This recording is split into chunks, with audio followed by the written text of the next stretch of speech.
All right, welcome back. Our GMC Sierra tweet of the night comes from CBS Sports. The Twins and Marlins just completed a full 9-inning regular season game in 1 hour and 57 minutes, which is not good for those selling beer at the games because you can't make more than one trip. The game's over. You can't go to the bathroom. You'll miss 3 innings. I guess that's a good change, Andrew. Things are speeding up in Major League Baseball. Well, this wouldn't matter if people actually went to games down there, which they don't. In Miami, that stadium only fills up when they have the World Baseball Classic there.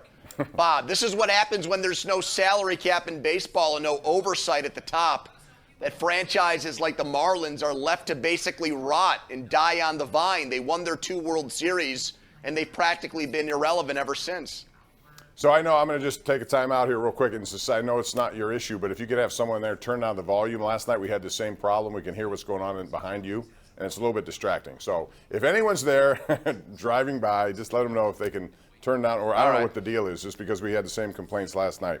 Meantime. Maybe somebody who's eavesdropping, maybe Big Brother is listening to this and can do that behind the scenes here at the fan here, Bob. Kevin Davis on Twitter says, Bobby Knight said long ago there's no excuse for bad defense. Shots don't fall sometimes, but there's no excuse for being out of position, allowing open men 4-on-1s, 2-on-1s, 3-on-1s, and he's right.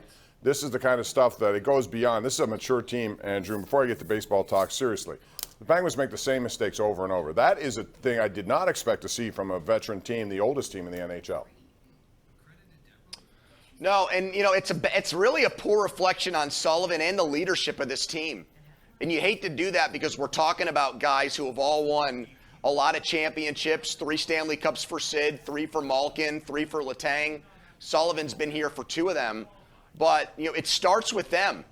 They set the tone for this team. And I'm equally surprised as you are that a team that's led by Sidney Crosby, who's so thorough, so detailed, that a team with him as the captain just allows for these mental breakdowns so often and so consistently during these games that count big time. Yeah, that's the one thing. Boston is the second oldest team in the NHL, second behind the Penguins. They don't make those mistakes, so there is quite a difference in how they approach Tampa's the game. An old team too, Bob. They're still going to make the playoffs again. East is loaded. Toronto. It's going to be very interesting how it works out. Let's go out and get our number one Cochrane Go One Better call of the night. We'll start there with Steve in the South Park. Hey, Steve, how you doing tonight?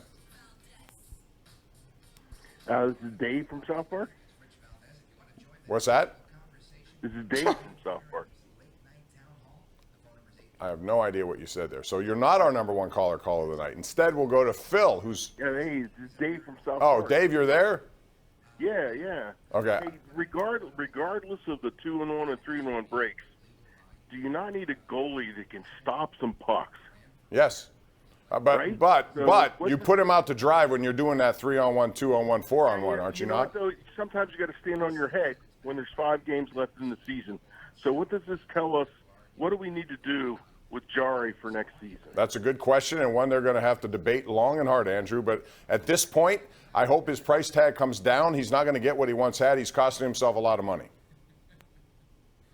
Yeah, if he wants to get paid, to Dave's point, you want him to be the best player in games like tonight, where maybe the Penguins are outclassed from a skill standpoint, from a speed standpoint, but their goalie's the best player in the game, and that can happen. Goalies can win games almost single-handedly in the NHL. But I'm so resigned. I'm so of the mindset that Jari is not going to come through clutch and not going to be a big-time player that I didn't even think about that tonight. Like, I don't blame this game on Tristan Jari whatsoever. Me neither. Because I don't expect him to be the star anymore. I don't expect him to be the best player on the ice. I expect the Penguins to have to play a complete team game and get contributions from their stars and a lot of scoring from their stars in order to win these games. Phil in the North Hills. Go right ahead, Phil. You're on the Sports Call. Hey, what's up, guys? The bottom line with the Penguins, first of all, as a Pittsburgh fan, we're spoiled. We are. We've had tons of wins. Steelers, whatever. Pirates excluded. The Penguins are old, and Sullivan is still playing as if they had the speed that they did 5 years ago.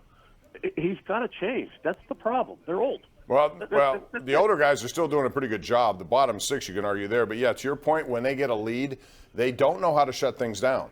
And we've seen this time and time again, Andrew, when they have leads. They allow teams to get right back in the game and take over games. And you can't do that. You got to play a more disciplined style. That's, again, frustrating to me watching an older team that has a lot of experience on its side.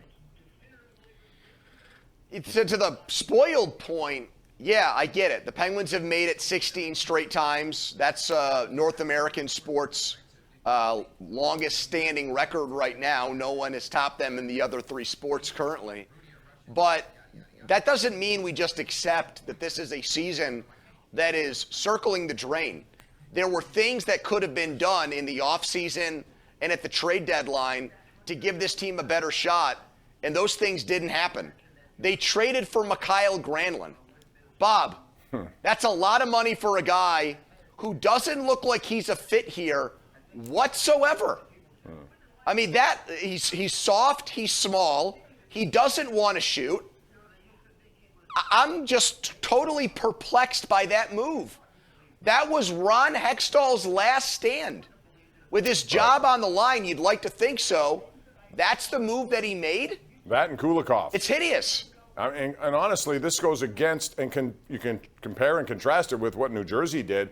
They have a young team, and they got one of the best goal scorers in the game in Timo Meier, and they gave up quite a bit to get him. But they wanted some experience there and a guy who can do that sort of thing, one of the top power play guys in the league. So, they didn't make a play like that. They instead made Bonino, Kulikov, and Granlund. And together But Granlund hurts them moving forward. That's Absolutely. the issue. 2 years, the other 10 two million. guys, okay, see you later. Thanks for the memories, Nick Bonino especially. But in Granlund, you're going to have to live with that mistake for the next 2 years. And it's also going to cost you what you can do in the offseason. You may save money with Dumoulin's departure, but you're still going to have to pay Carter, and you're still going to have to pay him. And that's a lot of money for people who are unproductive. And Petrie. And Petrie, too. He's the highest paid Penguin. How about that right now? Not counting Crosby.